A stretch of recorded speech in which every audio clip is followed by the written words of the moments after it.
الحمد لله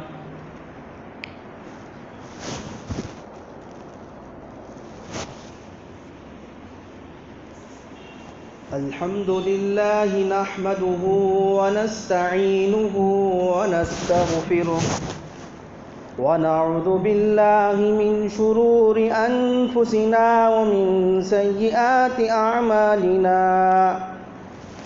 من يهده الله فلا مضل له ومن يضلله فلا هادي له ونشهد أن لا إله إلا الله وحده لا شريك له ونشهد أن سيدنا وسندنا ونبينا ومولانا محمدًا عبده ورسوله أما بعد فأعوذ بالله من الشيطان الرجيم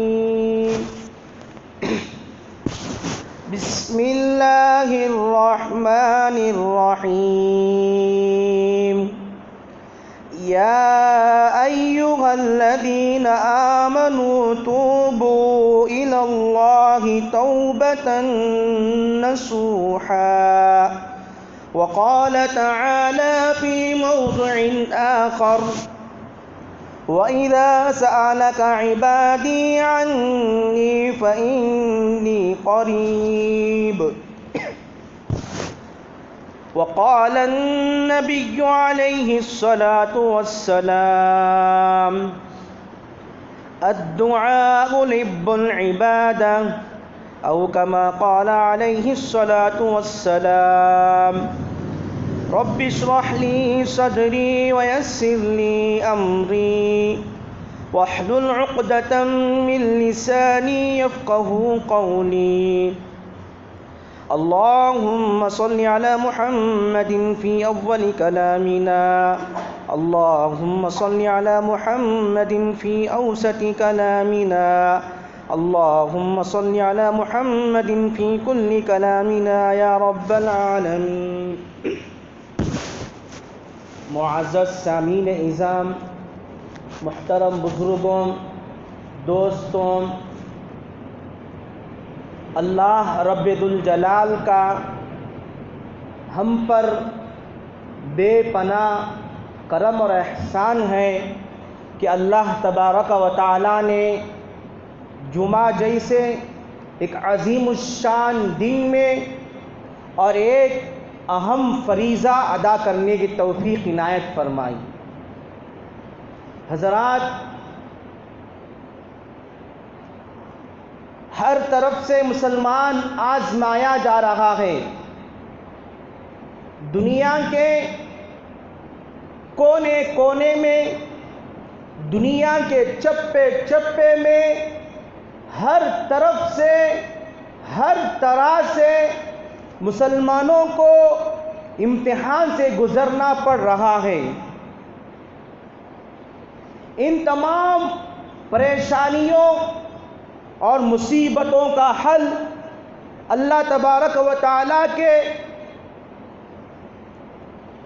بھیجے ہوئے کلام پاک اور میرے اور آپ کے آقا شافی کوثر، شافی محشر، تاجدار بطحہ احمد مجتبی محمد عربی صلی اللہ علیہ وسلم کے بتائے ہوئے پاکیزہ طریقے میں ہے.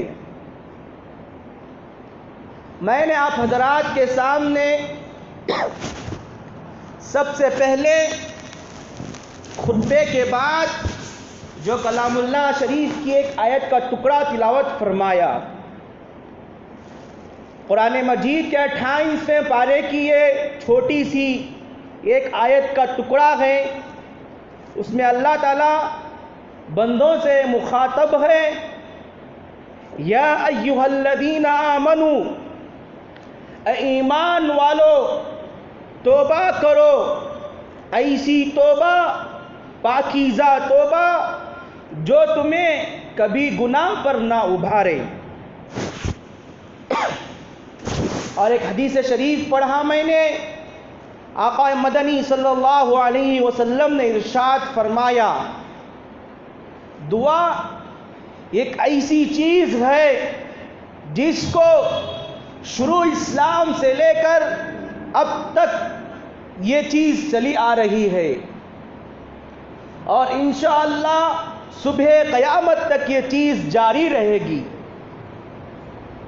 حضور صلی اللہ علیہ وسلم نے ارشاد فرمایا، دعا عبادتوں کا مغز ہے۔ ہم نماز پڑھتے ہیں، تلاوت کرتے ہیں، روزہ رکھتے ہیں، خیرات کرتے ہیں، صدقہ کرتے ہیں، زکوٰۃ دیتے ہیں، یہ سب ایسی چیزیں ہیں، ایک نیک کام کو پہنچانے کے لیے چیزیں ہیں، اور اس کے بعد یہ چیزیں جو ہمیں براہ راست یہ چیزوں کا ثواب ہمیں جو اللہ کے پاس پہنچانے والی ہے، جو اللہ ہمیں یہ چیزوں کا ثواب پہنچائے گا، وہ دعا ہے دوستو۔ آج ہم لوگوں سے یہ دعا چھوٹی جا رہی ہے۔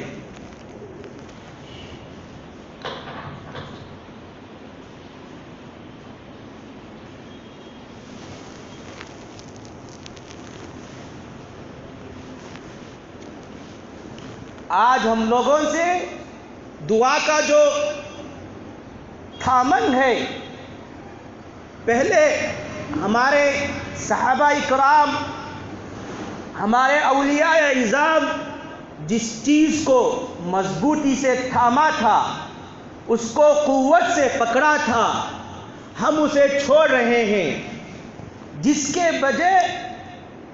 کے بغیر ہمیں ہر طرف تباہی و بربادی نظر آ رہی ہے۔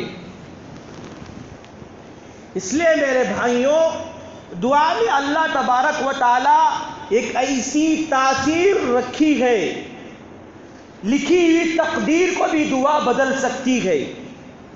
میں اور آپ کے پیدا ہونے سے تقریباً 1500 سال پہلے تقدیر میں فرشتے لکھ چکے ہیں، بندے دنیا میں آئیں گے، اس کی اتنی اولاد ہوگی، اس کے اتنے پراپرٹیز ہوں گے، اس کے اتنے شاندار محلات ہوں گے۔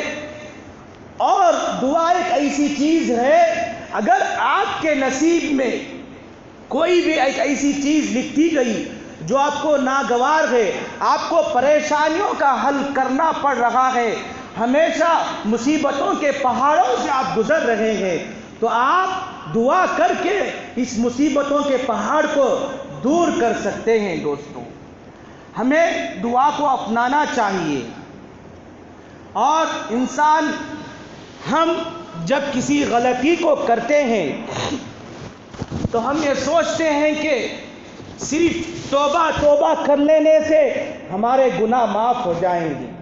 اے نہیں دوستوں، بچپن میں بچوں کو بچپن ہی سے بچے کے اندر اللہ کا جو حکم ہے، نبی صلی اللہ علیہ وسلم کے جو طریقے ہیں، بچپن ہی سے اس کو سکھایا جاتا ہے۔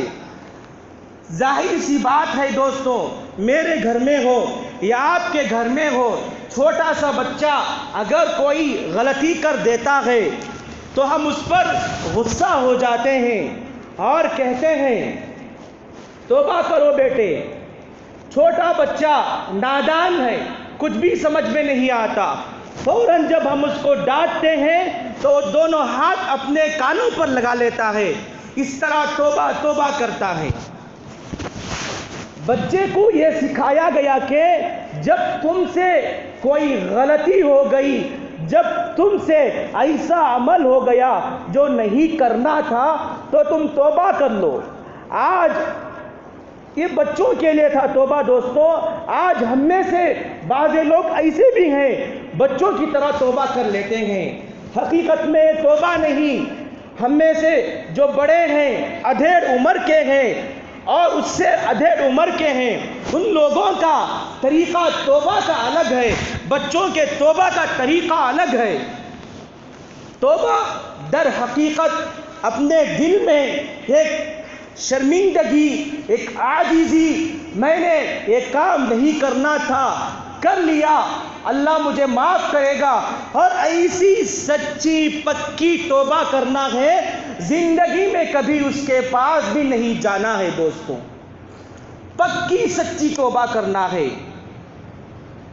اور اللہ تعالیٰ جو کوئی بندہ توبہ کرتا ہے اسے یوں ہی نہیں چھوڑ دیتا، اللہ تعالیٰ خوشی کے طور پر قرآن مجید میں یہ آیت کو نازل فرمایا، جو کوئی بندہ سچے دل سے اللہ تبارک و تعالیٰ کے دربار میں آ کر 2 رکعت نماز پڑھ کے گڑ گڑا کر اللہ سے رو رو کے دعا مانگتا ہے، اے اللہ میں نے گناہ کر دیا، تیرے سوا مجھے کوئی نہیں معاف کرے گا، تو ہی معاف کرنے والا ہے، تیرے سوا کوئی میرا نہیں، اے اللہ میرے گناہ کو معاف کر دے۔ جب اس طرح بندہ اللہ سے دعا کرتا ہے، لو لگاتا ہے، اللہ تبارک و تعالیٰ اس کو یوں ہی ضائع نہیں کرتا۔ اللہ تبارک و تعالیٰ قرآن مجید میں ارشاد فرماتا ہے، واللہ یحب التوابین ویحب المتطہرین، توبہ کرنے والوں کو یہ خوشخبری سنا دو، جو بندہ غلطی کرنے کے باوجود مجھ سے توبہ کرتا ہے، مجھ سے ڈرتا ہے، ان سے کہہ دیجئے اے نبی صلی اللہ علیہ وسلم، توبہ کرنے والوں سے اللہ بہت زیادہ پسند کرتے ہیں، ان کے گناہوں کو معاف کرتے ہیں، ان کے لیے روزی کا دروازہ کھول دیتے ہیں۔ توبہ کرنے والوں کے لیے بہت سے خوشخبریاں آئی ہیں دوستوں، ہمیں چاہیے دوستوں دینی طریقہ، ہمارے نبی صلی اللہ علیہ وسلم کے جو طریقے ہیں، نبی صلی اللہ علیہ وسلم اور صحابہ نے ہمیں جو تعلیم دی ہے اس کو پڑھنے کی ضرورت ہے۔ آج ہمارا رشتہ قرآن سے کمزور ہوا، صحابہ سے کمزور ہوا، صحابہ کے واقعات سے کمزور ہوا، صحابہ کی قربانیوں سے کمزور ہوا۔ آج ہمارے گھروں کا حال کیا ہوتا جا رہا ہے دوستوں؟ دن بدن گھروں میں جھگڑے فساد ہو رہے ہیں، بھائی بھائی سے لڑ رہا ہے، بہن سے لڑ رہے ہیں، باپ بیٹے کو نہیں ہوتا، ہمیشہ لڑتے رہتے ہیں۔ ایک زمانہ وہ تھا دوستوں جب مسلمان کے یہاں فجر کی نماز ہوتی، فجر کی اذان ہوتی، سارے لوگ نماز کو آیا کرتے، گھر کی عورتیں بھی نماز پڑھا کرتی، دعائیں کیا کرتی تھیں، ان کے گھروں میں ایک پرسکون ماحول تھا۔ آج بھی اس گئے گزرے زمانے میں جبکہ ہر طرف دجالیت کا دورہ ہے، ایسے موقع میں بھی اللہ کی خوش نصیب بندیاں ایسے بھی ہیں فجر کی نماز کے وقت بیدار ہو جایا کرتے ہیں۔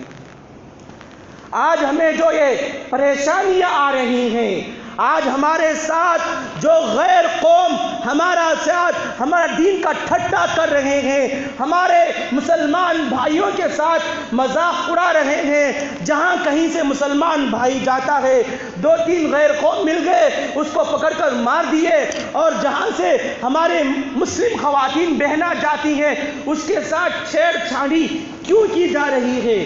اس کا اصل جو طریقہ ہم سے چھوٹا دوستوں وہ یہی ہے، ہمارا رشتہ قرآن سے چھوٹا، ہمارا رشتہ صحابہ سے چھوٹا، صحابہ کی زندگیوں سے چھوٹا، نماز سے چھوٹا، تلاوت سے چھوٹا، درود شریف میں اللہ تبارک و تعالیٰ نے جو برکات خیرات رکھے ہیں ہم اس سے دور ہیں۔ اللہ تبارک و تعالیٰ دیکھتا ہے جب بندہ اچھے اعمال کرتا ہے، نماز پڑھتا ہے، تلاوت کرتا ہے، روزے رکھتا ہے، ایک دوسرے اپنے بھائی کے ساتھ اچھائی سے پیش کرتا ہے، ہمدردی سے ملتا ہے، بات چیت کرتا ہے، اس کی پریشانی کے وقت اسے ساتھ دیتا ہے، تو اللہ تبارک و تعالیٰ اس کے گھر میں خوشیاں پیدا کرتے ہیں، اس کے راستے میں، اس کے سلسلے میں، اس کے اولاد کے سلسلے میں، اس کے گھر کے سلسلے میں جو پریشانیاں آ رہی ہوں گی، آنے والے ہوں گی، اللہ تبارک و تعالیٰ ایسے کام کرنے کی وجہ سے سارے پریشانیوں کا خاتمہ کر دیتے ہیں اور اس کے گھر میں ہمیشہ خوشیاں ہی خوشیاں پیدا کرتے ہیں دوستوں۔ ایک بہت بڑے اللہ والے جن کا نام میرا ذہن میں نہیں ہے دوستوں، ہم میل بشارت میں پڑھا کرتے تھے۔ رمضان میں حضرت آئے، بہت بڑے اللہ والے جن کے اعتکاف کرنے پر بہت سارے لوگ غیر ممالک سے، باہر کنٹری سے لوگ آیا کرتے تھے۔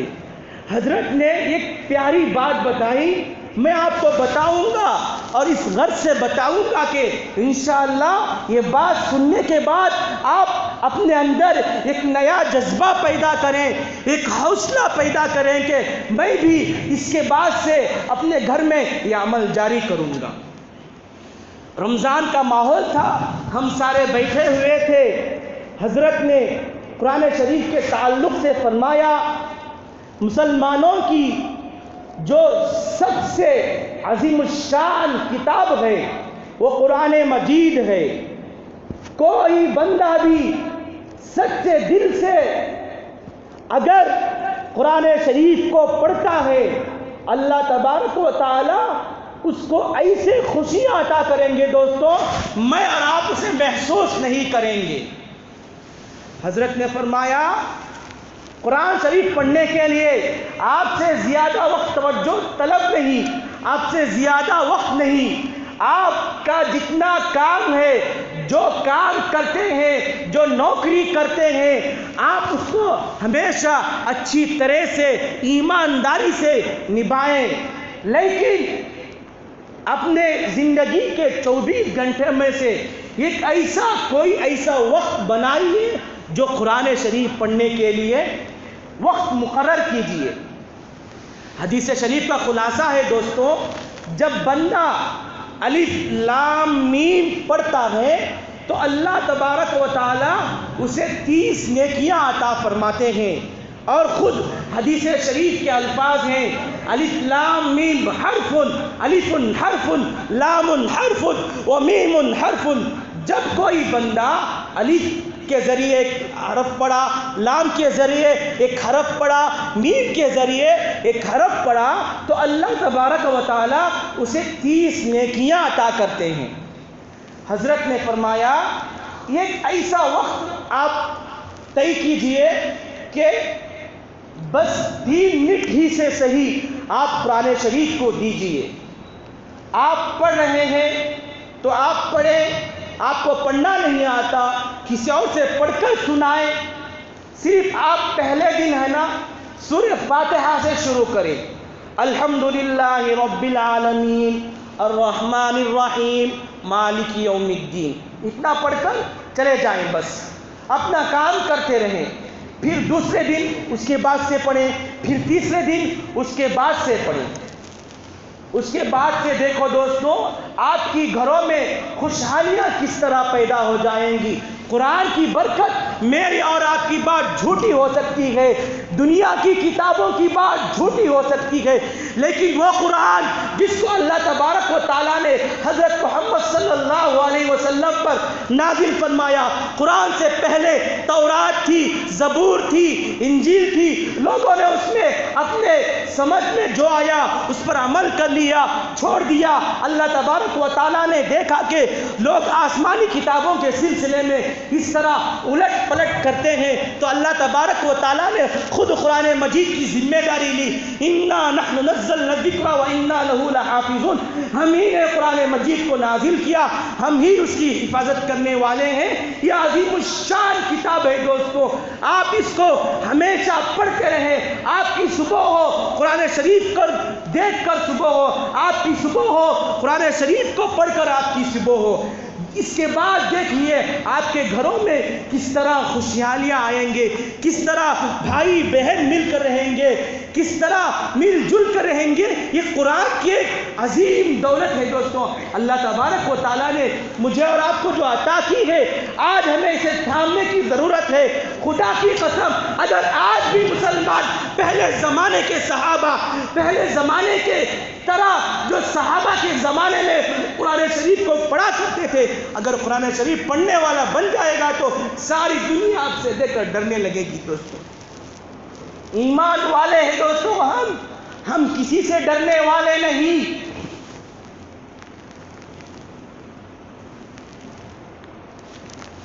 ہم آخری امت ہیں، ہمارے بعد کوئی امت آنے والی نہیں۔ حضرت آدم علیہ السلام سے لے کر تقریباً ایک طویل سلسلہ انبیاء علیہ السلام کا ایک سلسلہ جاری تھا۔ ایک نبی آئے، ان کے بعد دوسری نبی آئے، ان کی قوم آئے، اسی طرح آخر میں حضرت عیسیٰ علیہ السلام آئے۔ ان کے بعد میرے اور آپ کے آقا ساقی کوثر، شافی محشر، تاجدار بطحہ، احمد مجتبیٰ محمد عربی صلی اللہ علیہ وسلم آئے۔ آخری نبی، آپ کے بعد کوئی نبی آنے والا نہیں۔ ہم ایسی نبی کی امتی ہیں دوستوں۔ ہمیں چاہیے کہ ہمارے نبی صلی اللہ علیہ وسلم نے ہمیں دین کے سلسلے سے جو تعلیمات دیے ہیں اس کو اپنائے۔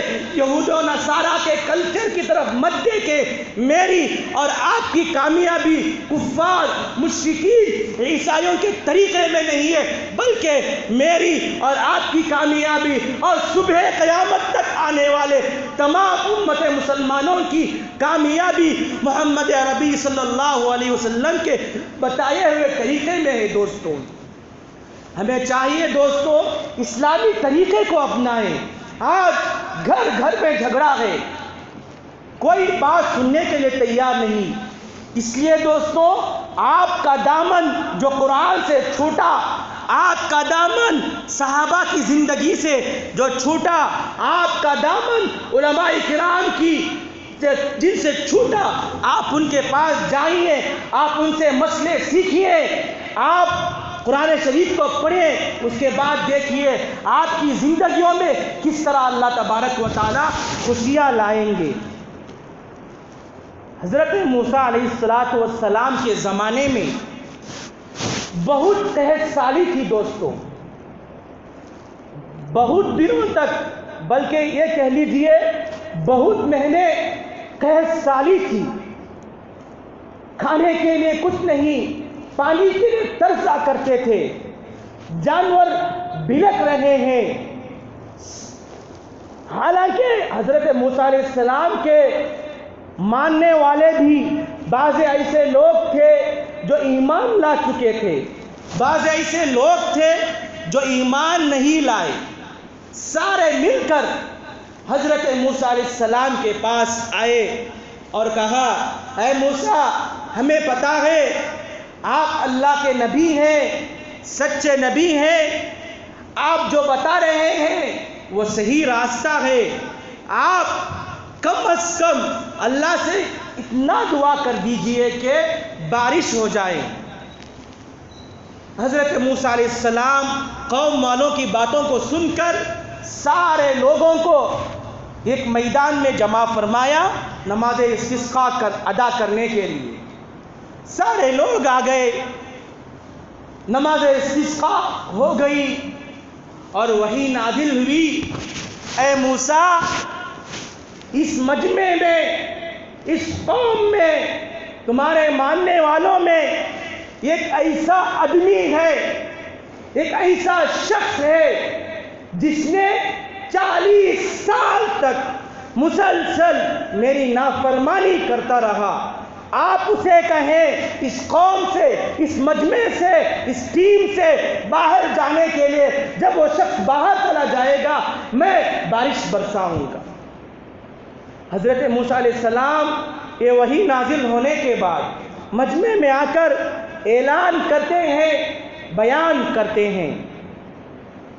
جو شخص گنہگار تھا دوستوں، 40 سال تک ہمیشہ نافرمانی کرتا رہا، اللہ کے طریقے کو ادا نہیں کرتا رہا، نبیوں کو ستاتا رہا، وہ شخص دل ہی دل میں سوچا، اگر میں اس مجمع سے اٹھ کر چلا جاؤں گا سارے لوگ مجھے دیکھیں گے، شرمندگی ہو جائے گی، میں بدنام ہو جاؤں گا، میں رسوا ہو جاؤں گا، میں ذلیل ہو جاؤں گا۔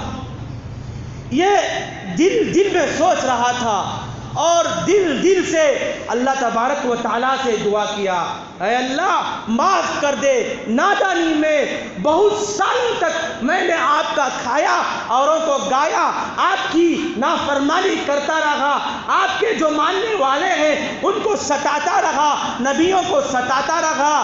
دل میں اس نے اللہ تبارک و تعالیٰ سے توبہ کی۔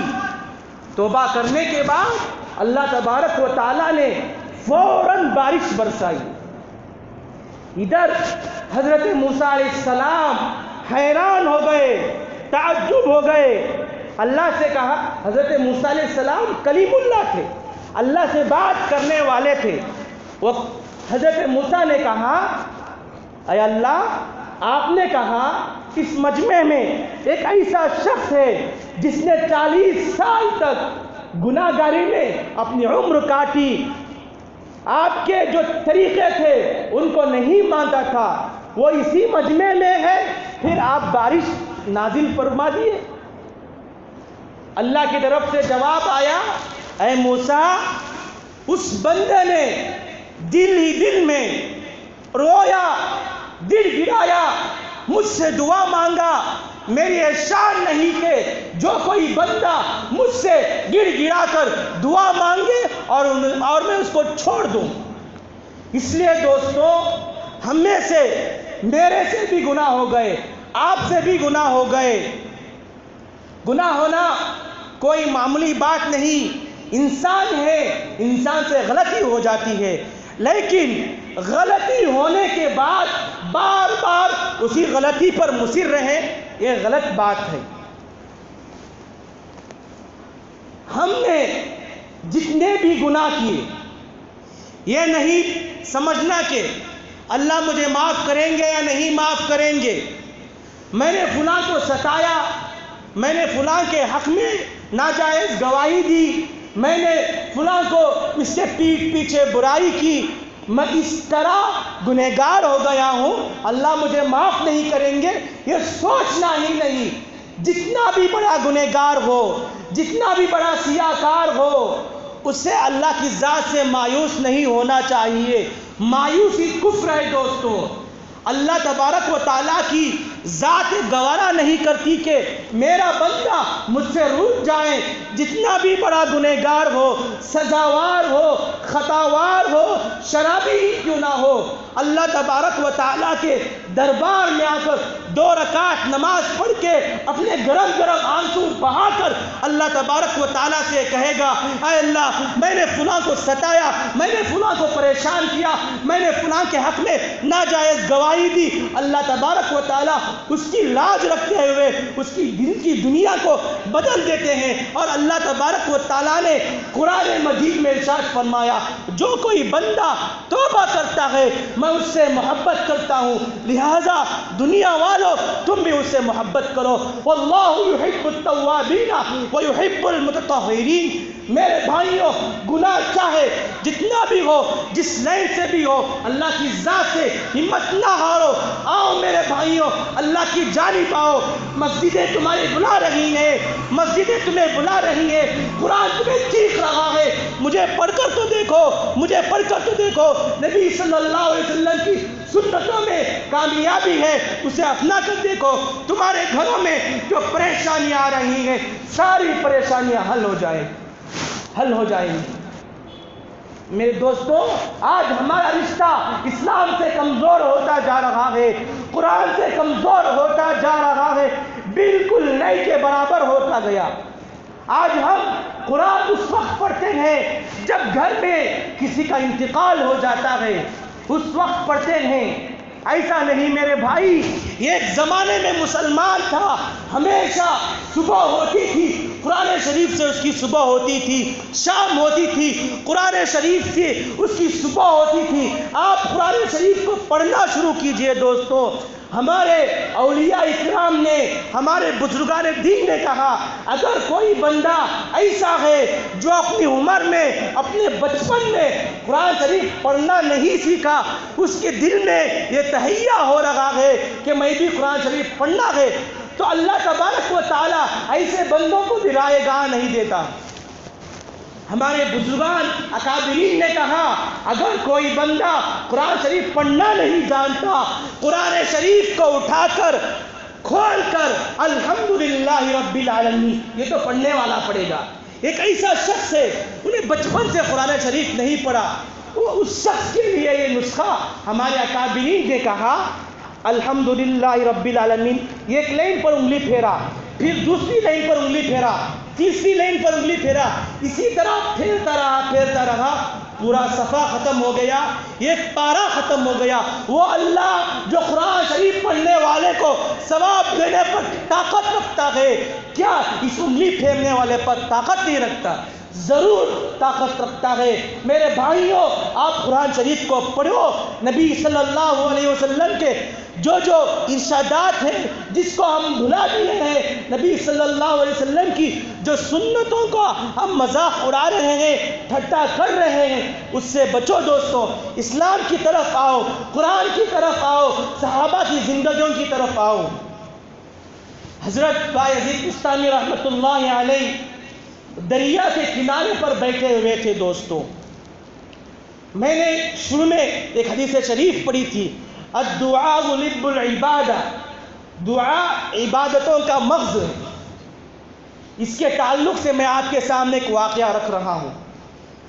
حضرت بایزید بستامی رحمۃ اللہ علیہ دریا کے کنارے کی جانب بیٹھے ہوئے تھے، دوسری جانب کچھ شرابی لوگ شراب پی رہے تھے، درمیان سے ایک جماعت گزری، انہوں نے کہا کہ جو اصلاح امت کا درد رکھتا ہے اس کی یہ شان نہیں کہ وہ بیٹھا رہے اور ان کو دیکھتا رہے۔ یہ کہہ کر وہ لوگ چلے گئے۔ ادھر حضرت بایزید بستامی رحمۃ اللہ علیہ، اللہ اکبر، حضرت بایزید بستامی رحمۃ اللہ علیہ کتنے بڑے بزرگ ہیں، ادھر آئے شرابیوں کی طرف، شراب پینے والے حضرت کو دیکھ کر بھاگ کر جانے لگے۔ حضرت نے کہا مت بھاگو، میں بھی تمہارے میں سے ایک آدمی ہوں۔ یہ سننے کے بعد وہ لوگ کھڑے ہو گئے۔ حضرت نے کہا ہمارے اکابرین کا کیا انداز تھا دوستوں۔ حضرت نے کہا مجھے بھی شراب پلاؤ۔ شرابیوں نے کہا ساری شراب ختم ہو گئی۔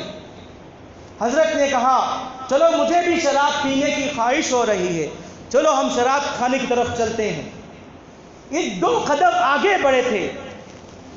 حضرت نے کہا کیوں ایسا نہ ہو کہ ہم یہاں بیٹھ جائیں، خود شراب ہماری طرف چل کر آئے۔ شرابی لوگ مان گئے۔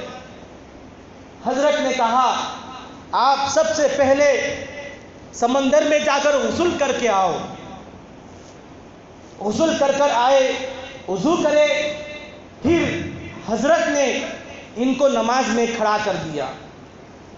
ادھر حضرت خود دعا میں لگ گئے، اللہ تبارک و تعالیٰ سے کہا یا مصرف القلوب، اے دلوں کو پلٹنے والے، میری یہ ذمہ داری تھی، تیرے بندے ایک غلط راستے کی طرف جا رہے تھے، برائی کی طرف جا رہے تھے، میں نے ان کو ایک سیدھے راستے کی طرف لا کر کھڑا کیا ہے، میرے ہاتھ سے جتنا ہوا میں نے اتنا کیا۔ یہ نماز پڑھ رہے ہیں، آپ ان کے دلوں کو پھیر دیجئے۔ ادھر نماز پڑھ رہے تھے شرابی لوگ، نماز پڑھنے کے بعد ان کی دل کی دنیا بدل گئی، اور نماز پڑھنے کے بعد یہ لوگ حضرت کے ہاتھ توبہ کیے، اور اس کے بعد پکے سچے ایک بزرگ کی طرح زندگی گزار کر دنیا سے رحلت فرما گئے۔ اس لیے دوستوں، وقتی طور پر پریشانیاں آئیں گی، مصیبتیں آئیں گی، مصیبتوں کو دیکھ کر، پریشانیوں کو دیکھ کر گھبرانا نہیں۔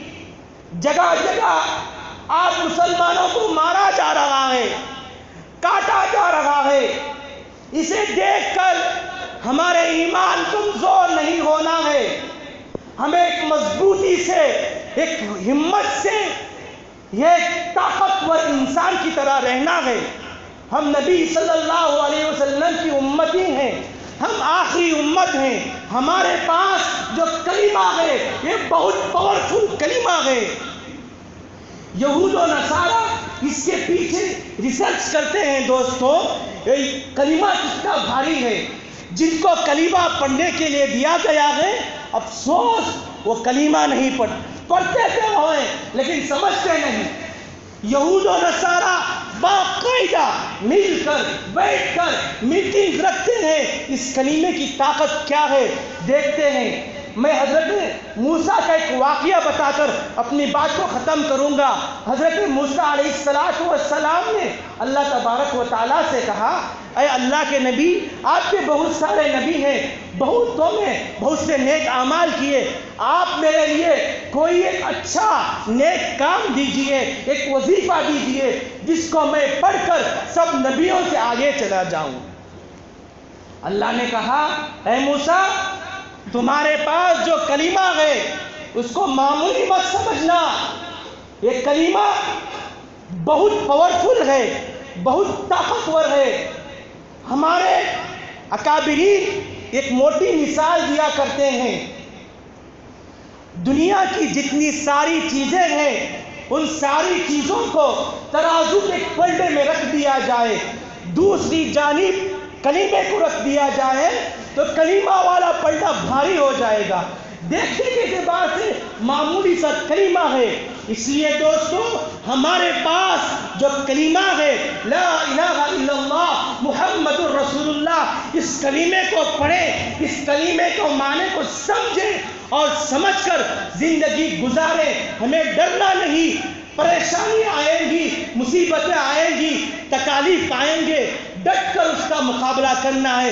صحابہ کی زندگیاں ہمارے سامنے ہے، کھانے کے لیے کچھ نہیں، پینے کے لیے کچھ نہیں، پہننے کے لیے کپڑا نہیں تھا، انہوں نے اس زمانے میں جس کو تھاما تھا وہ کلمہ تھا، نماز کو تھاما تھا، نبی کے طریقے کو تھاما تھا، وہ ساری زندگی کامیاب ہوتے چلے گئے۔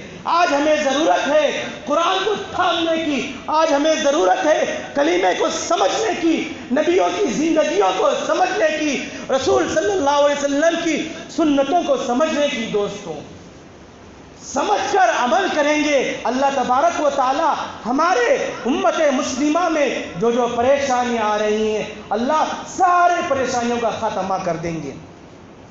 حضرات، مسجد کے اعتبار سے ایک اعلان ہے، الحمدللہ یہ مسجد بہت ہی چند سالوں کے اندر ایک شاندار محل جیسی تیار ہو گئی۔ ہم نے اس مسجد کو اس زمانے میں بھی دیکھا جبکہ یہ مسجد بالکل جھوپڑی کی طرح تھی، سیٹوں والی مسجد تھی، لیکن اللہ تبارک و تعالیٰ نے آپ حضرات کے چندہ دینے کی وجہ سے، آپ حضرات کے خیرات کرنے کی وجہ سے ہمارے سامنے جو ایک محل جیسا خوشنما یہ مسجد جو نظر آ رہی ہے وہ سب آپ حضرات کی دین ہے، آپ حضرات کی دعاؤں کا نتیجہ ہے۔ مسجد کا بہت بڑا خرچہ ہے دوستو، یہ مسجد کی کوئی آمدنی نہیں، الحمدللہ اللہ کے فضل و کرم سے بہت شاندار ایک محل جیسی تیار ہوئی ہے۔ اس کا بہت بڑی ایک موٹی رقم ہے جو قرضے کے طور پر ہے، اس کو ادا کرنا ہے دوستو، اور باہر بھی تعمیری کام چل رہا ہے۔ جو کوئی بندہ اللہ کے گھر میں جس کا 1 روپیہ بھی لگ جاتا ہے، اللہ اس کے پیسے کو، اس کے روپیے کو، اس کے مال کو ضائع نہیں کرتا۔ یہ مسجد کا ہو یا مدارس کا، جو آپ چندہ دیتے ہیں، جو آپ مسجد کو عطیہ دیتے ہیں، خیرات کرتے ہیں، اللہ تبارک و تعالی اس کے ذریعے